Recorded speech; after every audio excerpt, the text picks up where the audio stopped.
Welcome to Two Travel Dads Podcast. Here we share our favorite destinations, travel tips, stories from our adventures, and tips for saving money.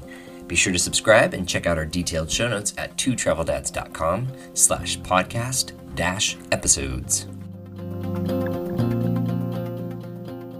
Hey, welcome to another episode of Two Travel Dads Podcast. I'm Rob, and Chris is not with me today because he has to work while I have important things to discuss with my good friend Kate, who loves to travel, but also doesn't know a lot about certain aspects of putting travel together. So she has questions for me that actually I thought would be really good to share with other people. So Kate, say hi. Hi. She's pretty great. If you could see her, Oh, she's all cute. She's sitting here cross-legged in a little chair. Anyways, I'm getting comfortable. yeah. So our main thing we want to talk about today was, is our upcoming trip to Hawaii that Chris and I are doing with the boys. And we've got some time on the Big Island. We've got an uncruised sailing adventure we're going on. And then we are going to wrap up our trip. We're going to be gone for 17 days, which is insane. That's a really long time. It's such a long time, but I'm totally fine with that because I need it. But then we're going to wrap up on Maui. So Kate has some questions about how we built our itinerary and the kind of research and stuff. Maybe, I don't know if you want to talk about budget. We could get into that if you want. So why don't you just... We're going to get into it. Okay. Well, then just... We're going to get into everything. Fire away. And I'm totally excited to actually... This is my first podcast episode with you. I know. I'm very excited. Thank you for having me. Oh, you're so welcome. It's a little bit awkward. Most of our conversations are not had with giant microphones in our faces. So, We'll change that. it's a little different than our norm. So I have never been to Hawaii. And I think it's interesting that in the intro, you're like, I love to travel. You do. I'm getting a love of travel, I would say. I have the desire to travel, and I think that that's kind of where it all begins. But with uncruise, so, a lot of people look for cruises specifically because it includes everything. You get to go all to the different places that they have on all of their itineraries. What would you say, did you guys do the planning for this? Was it all planned through the company? How did that work? So first off, so the company that we're going with for a portion of our Hawaii trip, so half of it is us doing our own thing, and then half of it is actually part of a work trip where we are going to be doing a small ship sailing with uncruise. And it's called a small ship sailing because instead of there being 3,000 guests, there's, I think, 46 of us. Oh, that's nice. That's very desirable to me. I do not like small spaces with 1 million people. So it's a little intimate. So, yeah. But also that makes it so that, we can literally have the type of experience that we want. But that portion of our Hawaii trip is a work trip where the company asked us to come along. So we're like, yes, we can do this. Happy to. And then share the experience. So that element of our Hawaii trip, I'm very thankful I did not have to coordinate because that portion is island hopping, and it's going to 3 islands that I've never been to. So, well, that's perfect then. I know. So, and it's funny because whenever we do any sort of big trip, usually I am the one who does every single element of the planning. Mm-hmm. And it's on one hand, it feels freeing to have, Lanai, Molokai, and, the first stop on Maui, having that all planned for us. It feels very freeing that I don't have to stress about that. But then on the other side, as I was building our itinerary, I literally don't know what we're going to be doing. I know that there's this sort of activity that happens on an island, and we're going to be going, doing snorkeling somewhere, but not necessarily where. I don't know. And that aspect stresses me out. But also, I know that these are professionals, and this is the most premium, bespoke experience. And so I have to not stress about it. There you go. Well, I think it's interesting that you are stressed about the part that you have no control over. And this is not a podcast about that. Well, I think, people kind of struggle with itineraries, right? So, I know that people look, they go through travel agents, so they don't have to deal with any of it. And it's kind of all planned for them. And because the planning is a lot of work. The planning is a ton of work. So, I think that it's really interesting, that you like that portion of it. You like that, figuring out what you're going to do. And I love that portion. I love logistics. It's that's good. joy. I don't know that if that's I don't know if that's the norm or not, but I mean, I admit that I've worked in travel for 24 years. So it's nothing new to me. And maybe that's why I like it, is because now it's not just like having cool new experiences and seeing something new, but now there's this whole other kind of challenge element of logistics and planning and plotting and research and taking kids into consideration, because ultimately, like, the itinerary that I've put together for our upcoming trip is extremely different from what, like, Chris and I were on the Big Island a year ago, and this is not quite as adventuresome and strenuous. Okay, well, that's good. Yeah, so like A little more relaxing vacation. yeah. Okay, well, I mean, you deserve that too. It's okay. It is, but it's also it's very different in terms of, thinking about what kids are going to enjoy, right, instead of just what us adults are going to enjoy. Right, and you're not schlepping them, and they're just kind of along the way. So are you're starting out on the boat, or you're not starting out on the boat? So we fly from Orlando because we saved like $400 a ticket. That's pretty awesome. By flying from Orlando to Kona instead of flying Jacksonville to Kona, because Jacksonville is apparently a small airport and they don't fly to Hawaii. Well, there you go. Well, any way you can save money is a good way with me. I'm happy with that. So we're flying to Kona first, and then that's where, easy place that we are both starting our portion of the trip, and that's where we sail out of. So, and I love Kona. I've been there a couple times. It's amazing. So we'll do that, and then we'll kind of skirt the south side of the island, check out, some stuff over on the west side, the Hilo side, and then go back around the north side, back to Kona. And I know national parks are like a huge and I'm thing so for you. Excited. And you have 2 on your first 2 days. Looks like. So when we get there, so that's the other thing, is we're taking kids out of school for this. So we are very careful to be sure that nobody questions whether or not we willy-nilly pull the kids out of school for something that is just a fun beach trip. Mm-hmm. So on our first day, I think, what do we land and we go to Kaloko Honoka'au, I think is our first. Yes. Yeah. I can't say that, but good job. You did a great job on that. Excellent. Well, it's this amazing place. It's a National Park Service site where not all of them, but tons of honu, the green sea turtles, haul out up into the tide pools, and you literally kind of walk the beach, and you can kind of walk the tide pools as long as you're keeping your distance, and there's just turtles. Oh, that's awesome. It's magical. It's keeping it educational.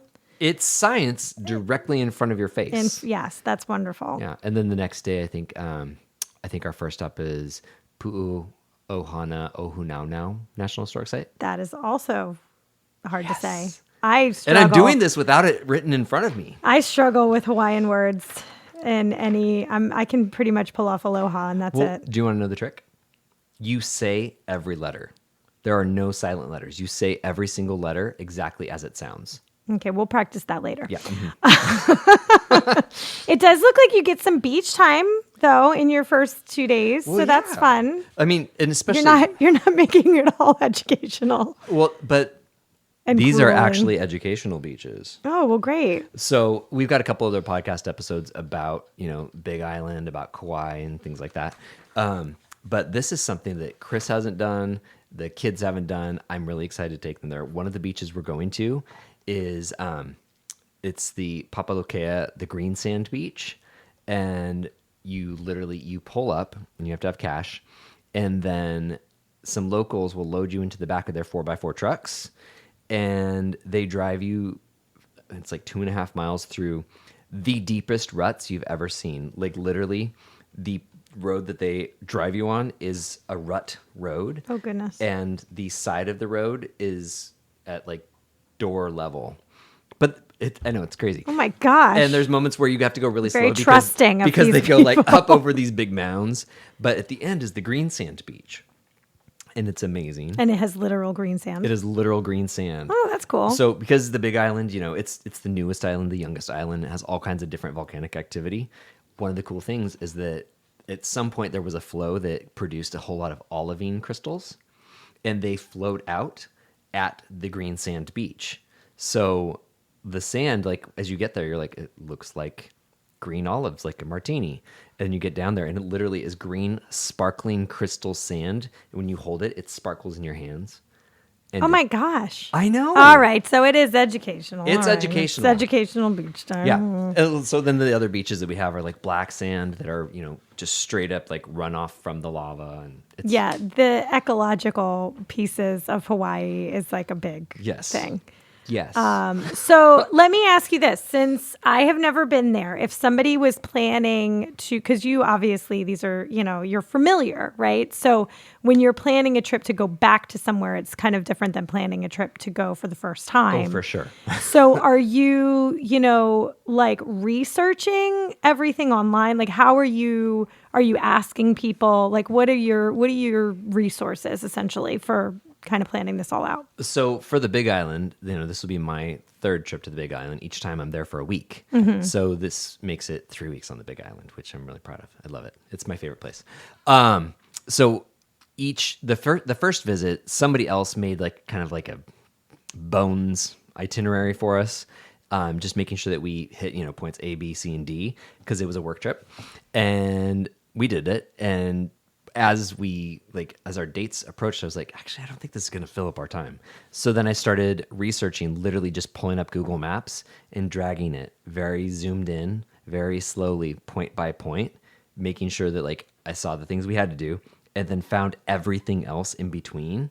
And I made a big list, and then I added things that made sense, and then everything else kind of got shoved off to the side. And then on my next trip back, I took all the stuff that got shoved off to the side, and I threw it back into the itinerary, and then also added some things into like that second trip that were just amazing from the first trip, like snorkeling with manta rays, and we get to do that on this trip too, which I'm so excited about. Yeah, I'm really jealous that you're getting to do that. It's amazing.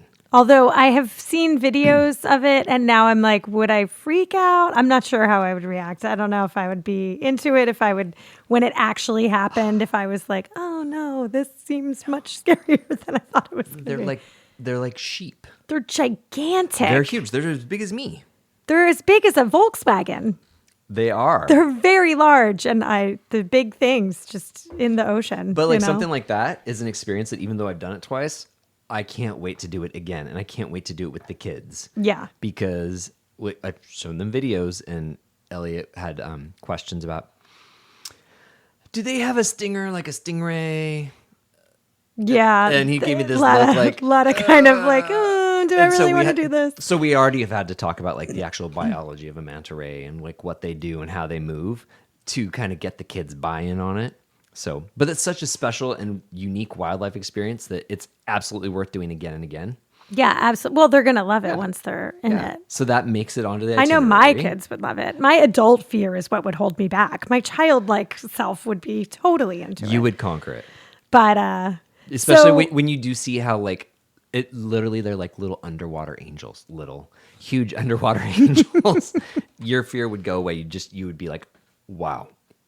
Yeah. Like, wow. So because your itinerary is like ever changing, right? So you're going from place to place, especially when you're in Hawaii, you're kind of doing, people tend to either stay in one spot, or they do the island hop thing. But when you're traveling with kids, that can be like a little more difficult. That is true. So have you found that it's like if you stay in the same place for a day or two and then move on, is that easy? Like, how do you feel like the best way to navigate that is with kids? Well, and I think that Hawaii or anywhere else, Florida, Montana, California, any place that you can provide kind of a good home base to come back to makes the trip way easier. Mm-hmm. Like it's so much easier and less stressful to have a slightly longer drive. Like, for example, what we're doing with the Big Island is we fly into Kona, and then we'll do the drive all the way around to the Hilo side of the island, and then stay there for 2 nights so that we have a home base before we go back to Kona and then, get on our boat. Instead of just going, oh, we can drive to Volcano, and that way we're right by the park. Then we'll drive into Hilo so that we can spend the night in the city, and then we'll drive up to the North Shore. Like doing something like that is a lot more stress and weight on everybody. And so having a home base on any sort of, whether it's a road trip or an island trip, so much easier to manage. Yeah. Because you have, I know with our kids, they love to know that there is downtime ahead. Mm-hmm.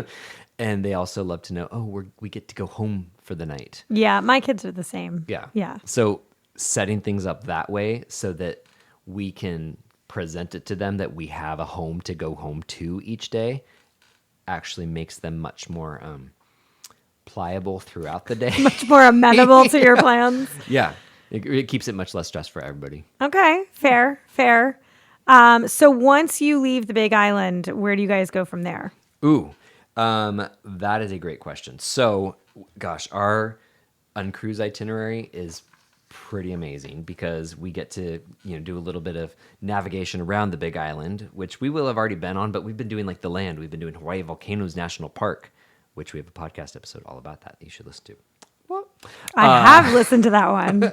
But yeah, we'll be doing all the land stuff, but then we get to see, the Big Island from the water and do things like the manta rays and then go ashore with, a naturalist to hike a lava tube that I've never been to and go explore just a whole other part of the island that either don't get to go to as a regular tourist or that is more difficult to get to. So we get to do stuff like that. And then it's the same, like after the Big Island, we go over and we do Maui, but we're not doing all of Maui like people would do, like we're doing it at the end of it. And I'm not sure what that specific itinerary is going to be like because it's been adjusted and tweaked quite a bit because of the fires that happened this summer. So we actually weren't sure if this was all going to happen because of the fires. But one of the best ways to support Maui right now is tourism, not necessarily putting a strain on the resources that are trying to rebuild Lahaina, but visiting other parts and making sure that, money's coming onto the island and is coming to the locals, not the corporations that want to rebuild or build up the island for themselves. So I know that our time on Maui with Uncruise, we are going to be doing very specific things that are, Maui first. Oh, nice. Yeah. Very nice. So then after that, then we'll go to Lanai, and I don't know what to expect of Lanai because I've never been there. I didn't even know that was one of the islands. Yeah. This is how much I don't know about Hawaii. Oh, yeah. It looks gorgeous, and we're going to have fun, and I think there's some biking and some kayaking and snorkeling. And then we've got Molokai, which unfortunately we don't get to do the leper colony area on this trip. Oh, you're going to miss the lepers. That's very sad. Well, it's a National Park Service site, but you have to be 16. Are they still, the lepers are, they're gone now. Yeah, They left. But okay, you have great. to be 16 to do the hike. The National Park Service Oh, has wow. a restriction on it. So Is it a really tough hike? Is that why? I'm not sure if it's a tough hike or if it's just the ultimate subject matter and how delicate it all is. Sure, because lepers are not really a child-friendly subject matter, I guess. But so the National Park Service has that sort of restriction on it. But, Interesting. But then after that, so here's the fun thing to talk about. It's not the leper colony. No. As everyone might have thought. No, when we end our sailing, we end on Molokai, which means that wherever we have to go, we have to fly to another island to get back to the mainland. Oh, gotcha. So we have to do a little tiny plane where I had to put in all of our weight. Oh, wow. Yeah. Oh, wow. To get from Molokai back over to Maui, even though it's like super short, it's like less than a half an hour flight. It's something that I had no idea about, and I had to research, and I had to find us flights from this little tiny island over to the more popular island. So the boat is just leaving you on the Molokai, and you're just like, kind of because they have to turn the boat Sure. so that the next sailing can go from Molokai all the way around back over to the Big Island. oh my goodness gracious. Yeah. Yeah, so here I am sitting here thinking, boy, would I go up to a volcano? That sounds really scary. And then you say about the weight and the plane, and I feel like that would be the thing. I don't like to fly already, so that would really be it for me. Well, it's just because it's a smaller plane, and it's bigger than other planes that we've flown on. So, I mean, it's not like the seaplane out to Dry Tortugas in the Keys. Oh, yeah. Yeah, Well, yeah, but you're not going very far. I know, this is just a whoop up and down. Easy peasy. Yeah, I'm a nervous flyer, so everyone will learn that about me. So we won't talk about helicopter flights then. Yeah, I don't know. I feel like I'm willing.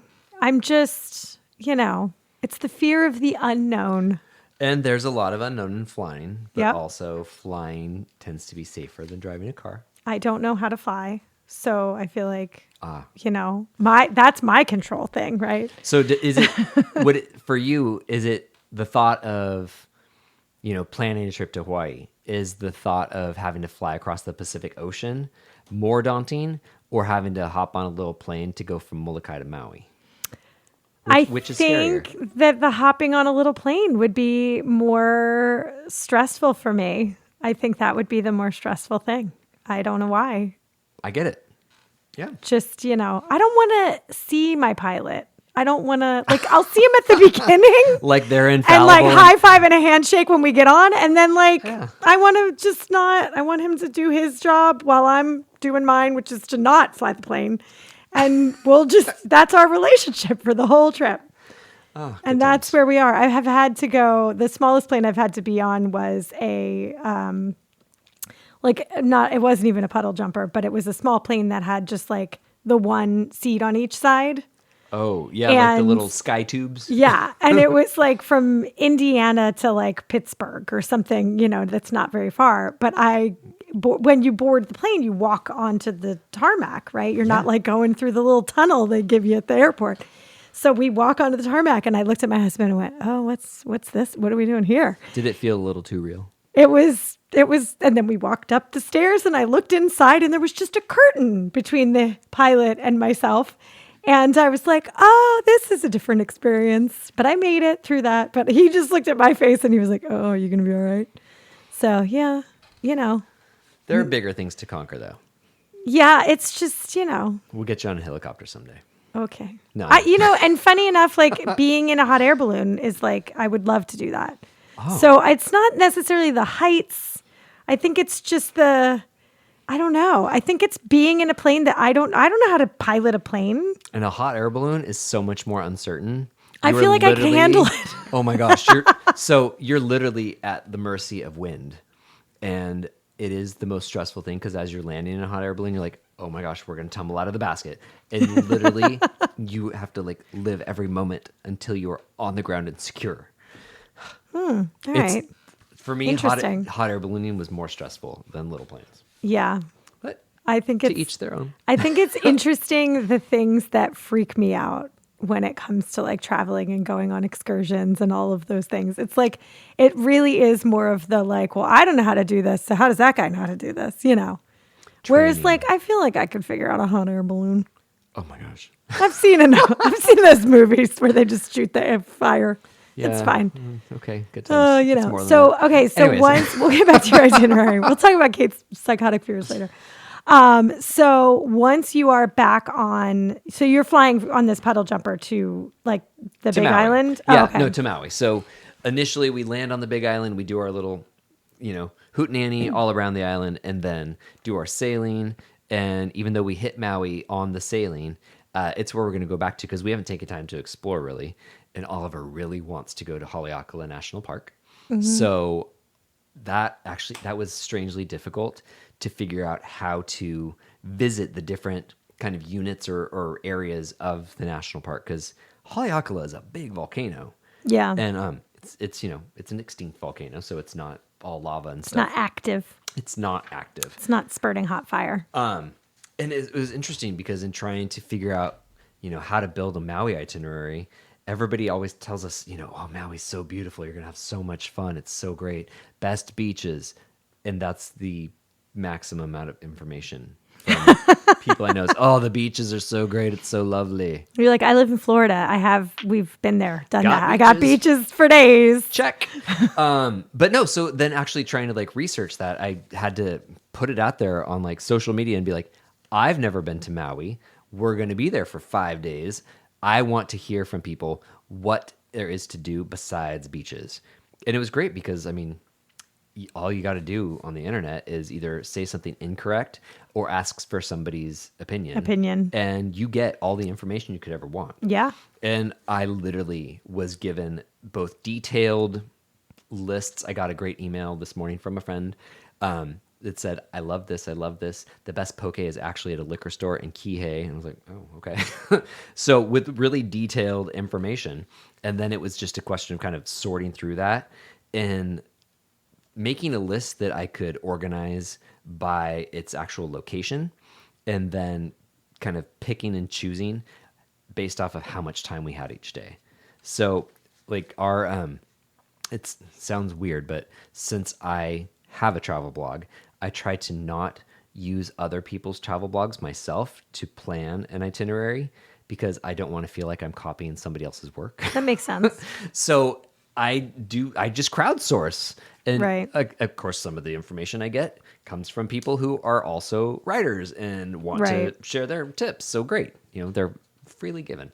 But that means that, what I'm researching is things that are really applicable to us and not what somebody else who does what I do, what they recommend necessarily. I'm getting like recommendations from people and things that I think are fascinating. So especially working on Maui, because I hadn't been there, I didn't understand how the island was laid out. And that was really prohibitive to me being able to like kind of build out a plan. So Right. the And with everything they're going through, it's like, I know. So trying to figure that out, I literally had to look at a map and be like, okay, so I have to like kind of portion the island up into different days for us to be able to actually do everything that we want, because nothing is close to something else. And so that's kind of how I started my itinerary. And then I would just worked on it day by day, like looking, we're only doing this area today. What have we got? And then trying to keep it on a budget. and to your point with the internet, it's everybody is reachable now, right? So you can actually get feedback from people who live on Maui and are locals and are like, here's some great places you should hit that most people wouldn't think of. I sent my itinerary to 3 different friends. Yeah, I think that's great. Yeah, no, so it's pretty awesome. But like, as we do it, we're, like you said, we live in Florida. We don't necessarily need to hit every single beach, but also knowing that I'm going to be writing about this, I kind of need to hit every single beach. I need to be able to say, this beach is better than this beach for this reason. And I need to make sure that I can have some relaxation at each beach to make sure that it is as beautiful and relaxing as everybody says. Yeah, you got to take the good and the bad. You got to see what you get at the end. Yeah. So we have plenty of beaches in our itinerary, because the other side of that is that beaches are free. Right. And Hawaii is a very expensive place to visit, even if you're not doing stuff like a guided tour every day or helicopter flights or snorkeling excursions. Like, it is a very expensive place, like a standard, just like a meal in a not super fancy place, not super icky place, is still going to be, $25 per adult for just your dinner, right? And that's without drinks. So Maui and Oahu are both, and actually Kauai too, are all very expensive places. The Big Island is a little bit cheaper, but not too much. So as we're also looking at what we're going to do, there's a lot of research about food in advance, and that's not my wheelhouse. That's what Chris deals with. Yeah. But he's got other work stuff, so I've had to work on that. So I don't know if I've picked great places for us to eat along the way. Well, I guess you'll find out. But I won't know you? they make my budget. There you go. So, okay, let me ask you this, because as you're saying this is like popping into my head. What is like an average family of 4? What would you say if somebody was planning this trip? They were planning to go to a couple different islands in Hawaii. What would you say they should budget for? That is a huge question. So great. I love putting you on the spot. I know. So let's do it. So, looking at my budget specifically, thankfully, like our island hopping cruise portion, that's something that is part of my work trip. So that isn't going to come out of my travel budget. Thank goodness. But if we were just going to be doing like the Big Island, so what we did last year was we did the Big Island and then we flew to Kauai. This time we're doing the Big Island and then we'll fly from Molokai to Maui. So we still got the same sort of stuff going. When we're building a budget, you first got to figure out what is the best way to fly to Hawaii for the least amount of money. Right. Because if you're just flying to Honolulu, you can usually actually get some pretty good deals, and flying directly to Maui as well. But if you fly to the Big Island, it tends to be a little more expensive because not as many people are going to the Big Island.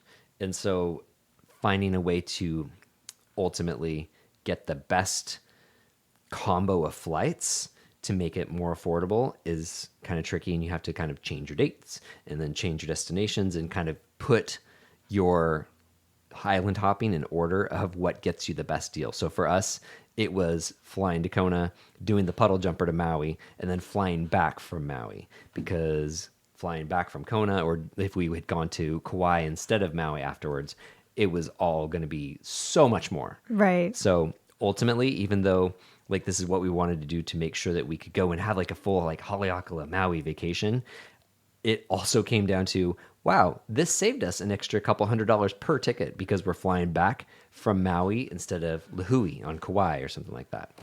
So yeah, flights tend to be the biggest chunk yeah. of change. Yeah, so for us, we actually got an amazing deal, which when I say amazing deal, for flying from Florida to Hawaii, it's amazing. We found flights for $620 each. Oh, that actually is really amazing. It really is amazing. So there's other times when we've looked and it's been, over $1,000 per person for like basic economy, not even like main cabin or something like that. And we've got actual like main cabin for a good deal, good flight times, shocking. So for us, the first portion of our budget was, $2,400 for flights. And then we had to book our Molokai flights separately. And those were $70 a person plus taxes. So it was like, we'll say $80 a person. So 8 times 4 is 32. So we're already It's fast at like, math. I know, right? So we're already at like $2,800 or so in flights. And then you've got rental cars, which is also, Hawaiian rental cars are expensive. So expensive. So Rental cars everywhere are so expensive. I know. I was looking at Phoenix, and Phoenix for some reason is way more expensive than like Montana. But anyways, so rental cars in Hawaii though tend to be about $70 a day. Okay. And so, we've got, another $300 on the Big Island, $300 on Maui for rental cars. And then gas isn't as expensive as you might guess. But still, then you've got gas as well. So you have an additional $700 plus in on island transportation. So we're up to where are we at? We're at like $3,500 or so just in transportation costs. Yeah, that's a lot. Yeah. And then you've got your hotels, which you're going to, you should plan at least $280 to $320 a night for not going fancy. Right. So then, for us, we've got 8 nights. 8 times 3 is $2,400 or so for hotels. Yeah. So you're up to like $6,000-ish. Mm-hmm. Okay. And then there's meals. Yeah. And then there are activities that you can do that aren't free. This is making me feel much better about my budget for my upcoming trip. Right? Yeah. No, Hawaii is a really expensive destination. So it's worth doing tons of research to make sure that you're making it the best trip possible. Because at the end of the day, even like working in travel and having partnerships, it still is, going to be a $6,000 to $7,000 cost Experience, for us. yeah. But also, it's very rare that we actually plan a big trip like this. That's not a work trip the whole time. Right. And for people who are not professional travelers, when you're going to Hawaii, you might only be going the one time in your life. So yeah, and this has been the most fortunate year. For some reason, this is my 3rd trip to Hawaii in the last year for work. So cry me a river. I'm so thankful. Geez. I am fully aware of the blessing and privilege that it is. Believe me. But like for other people who don't get to roll like that, this is, even for us, this specific trip is a once in a lifetime trip. Yeah. So we've decided to place value in that and spend the money. Yeah. I get it. Yeah. I get it. You got to look for it in some aspect, right? It brings me joy. It brings you joy, and we're all about bringing ourselves joy. Yeah. What other questions do you have Finding joy. about kind of like my planning? Or... So actually, one of the questions that I was having while you were, I think of questions while you're talking, one of the things that are you flying, when you booked your flights, did you book one way, or did you book round trip? We booked round trip. So Okay. that's the other thing is we do not book through any sort of third party. We always book only direct with airlines. Okay. Because you get the maximum mileage. Right. You get the maximum flexibility, especially like we've got amazing status with American. So we have all the perks of being able to change flights, change seats, do all those things that if you book third party, you might not get. And also it used to be that booking a one-way and a one-way was more cost effective. It's not anymore. Like Right. they've got it set up to be able to do multi-city, and ultimately it is the same cost as booking a bunch of one-way tickets. Right. Only these are all linked together, and if something changes, it changes for everybody. It changes the entire trip, not just like one leg and then you're scrambling, So always booking together, always. That's interesting. That is very interesting. Yeah, because I didn't do that for our upcoming trip, so we'll have to talk about that later. We will talk about that later, and I will ask you how that was when there was a change that was made. Good times. Interesting. But yeah, so I'm super excited about Hawaii. This has been I can't wait to see the pictures. I know, it's going to be awesome. It was a fun, once I got into like my groove with understanding Maui, it was really fun to build that end of the itinerary.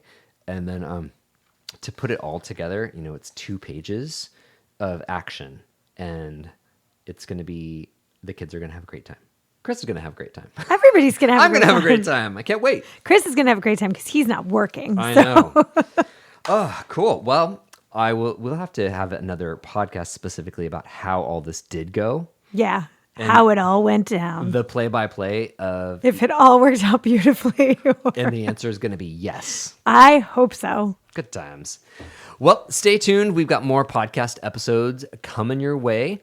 Thank you so much for joining me today, Kate. I'm so happy to be here. You're a delightful person to do this with. Oh, well, thank you so much. Yeah. And be sure to check us out at twotraveldads.com for the blog, as well as Instagram and everywhere else at twotraveldads. We'll talk to you later. Two Travel Dads podcast is written and produced by Rob and Chris Taylor in St. Augustine, Florida. Check out past episodes and detailed show notes at twotraveldads.com/podcast-episodes. If you would like to be on Two Travel Dads podcast, please send us a note through our website or find out more at twotraveldads.com/work.